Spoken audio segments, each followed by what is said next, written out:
I woke up craving for something cheesy, so obviously I'm making a gloriously gooey cheesy toast. Because what's the point of a weekend if you're not gonna do something that makes you happy? Monday to Friday, I pretend to be a responsible adult who acknowledges things like protein and fiber, but on weekends, I let my inner gremlin loose. 1 to 2 meals of pure, unapologetic indulgence. Because life is too short to ignore cheesy cravings and self control is overrated. A significant light, just where it was needed, gleaming black as night, cloistered in injustice, dead in the eye of time. Nobody is losing, faces merchant change, but your I kept hearing all the hype about the White Lotus, so I finally gave in and started watching it. At first, I wasn't sure what the fuss was about, just rich people lounging around being mildly insufferable, but then, oh boy, the drama started kicking in, and I was hooked. This is the perfect show if you enjoy watching wealthy, unhinged people slowly self-destruct in 5-star resorts while sipping cocktails that cost more than your rent. Every season, a fresh batch of entitled guests arrive, ready to unpack their designer luggage and their emotional baggage. Throw in stunning locations, eerie background music, and a murder mystery, and you have got the White Lotus. With the summer heat kicking in, I pulled out my trusty shorts and the cotton vest I stitched last year. At this point, I feel like 70% of my clothes are made by me. Hashtag proud moment. I just wanted to flex in front of you guys because I know you will hype me up without any judgment, unlike my relatives who would take one look and say, "Why are you stitching your own clothes? Everything okay? Need money?" Oof, no auntie, I'm just talented. I also got a package from Home Center, so let's unbox it because what's life without a little retail therapy? I have been wanting to get some wall hangings to put above the sofa because apparently adulting means you can't just have blank walls like a college dorm. How cute is this? So I was scrolling through Home Center's website and I saw this beauty. I loved the color palette and it instantly reminded me of Cappadocia where we went for our honeymoon. So obviously I had to order it. And honestly, the quality is chef's kiss for the price. Another day of upcycling my husband's old clothes into mine because marriage is all about sharing. So I have got one black and one grey jeans, so I thought I can combine them and make a dress. At this point, my husband doesn't even ask when his clothes mysteriously disappear. He just sighs and accepts his fate. Meanwhile, I'm out here trusting my intuition like a contestant on a Project Runway show. First things first, I'm going to rip these jeans apart literally because I want every inch of the fabric. This is how it looks after hours of labor, sweat, determination, and a mild existential crisis included. I have got this dress I made a while ago and it fits me perfectly. I'm just going to copy the pattern and remove the darts as shown in the other pic.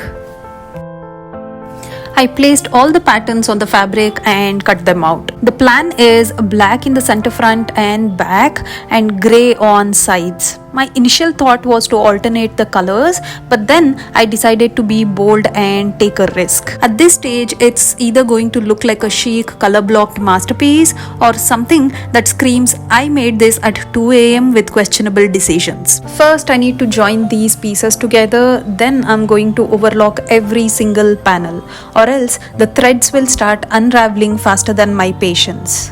Next, sew all the panels together on both front and the back. Once that's done, it's time to press the seams like my life depends on it. This makes the inside look just as good as the outside. Now take out the front panel and place the back panel on top of it and sew both the sides, aka the sewing version of "And they lived happily ever after." Now it's time to add the zipper, the one thing standing between me and a fully functional dress. I have got an exposed metal zipper. I have never worked with it before, but let's give it a try. I initially considered a concealed zipper, but then I had a moment of clarity. Concealed zipper plus thick denim would have been a disaster waiting to happen. Now let's see how this zipper looks on denim. I think I have done a pretty good job sewing the zipper, and I also think it's looking pretty damn cool. Now that the dress is coming together, it's time for the real reward, the lunch. I love burrito bowls, so I'm making my own, but with a creative liberties. Instead of sour cream, I am just adding curd mixed with chili powder, salt and jeera powder. Then I loaded it up with beans, roasted potatoes, sweet corn, tomato salsa, coriander, olive oil, salt and lemon. Basically all the good stuff minus the guilt.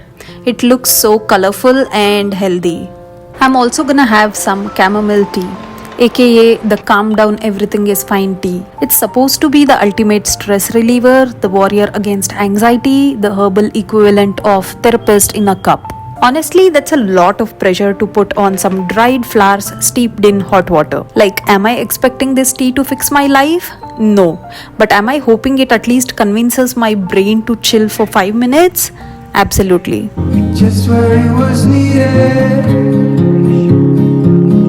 Gleaming black as night, cloistered in injustice, dead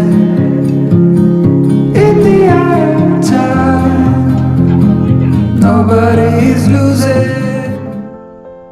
Now it's time to tame the neckline. I have got my bias tape ready and I'm going to sew it all around the neckline straight through the armhole. Pin it up first so that it becomes easy to sew. Around the curved armhole, snip snap, because if you want a smooth finish when you fold it inside out, you gotta give the fabric a little breathing room. With the leftover denim, make straps of 1 inch width and 12 inches long.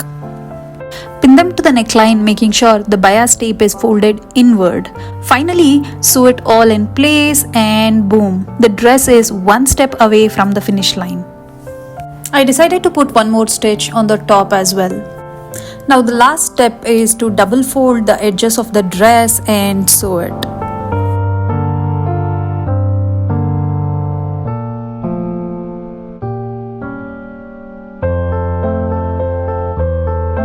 The dress is officially ready, but remember there was a joint at the back?